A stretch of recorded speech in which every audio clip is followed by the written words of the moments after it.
国际新闻来看，受到杜苏芮风台外围环流的影响，中国北京嘛落大雨，雨量累计有744毫米哦，是中国最近140天来雨量上济的记录。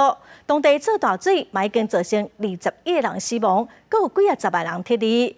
因为中国正在举办世界大学运动会甲8一建军节，中共的领导人习近平初一才公开承认讲有严重的灾情，嘛要求讲要全力救灾。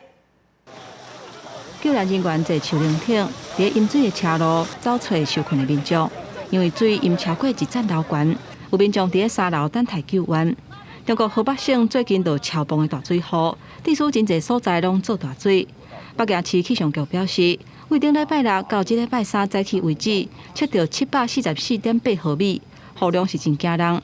其中受灾上较严重的是北京西南部的小城市德州。没电没水，就是特别恐惧，感觉一片汪洋，哪儿都飘着点个那个东西，感觉心里太难受。说这个雨呢，是我从这个近40多年来就是遇过的最大的一次雨。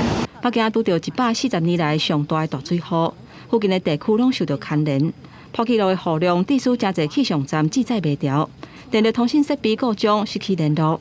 连人讲600年来毋捌做大水的紫禁城、甲天安门，甚至北京大兴国际机场拢淹水，天机坪变做一个湖共款，水位差不多有甲半个车轮悬。袂少房机因为安尼万分，这届做大水造成严重的伤亡，高市德州就几10万人洪撤离。从昨天下午3点就开始转移，因为昨天下午是水流比较大，一直是大约的话应该转移出1000人来左右吧。你看基本上全部转移了，剩下的就刚才说的，就是一些年龄比较大的不好转移，我们还在协调。不过，中国官方渗透是完全无提起灾情，尤其时机拄好是伫世大运开幕，甲8一建军节。中共领导人习近平一直到8月初1出席活动，才公开承认水灾造成重大人员的伤亡，要求各地都要全力来搜救失去联络甲受困的人员。公视新闻，陈伟仁编译。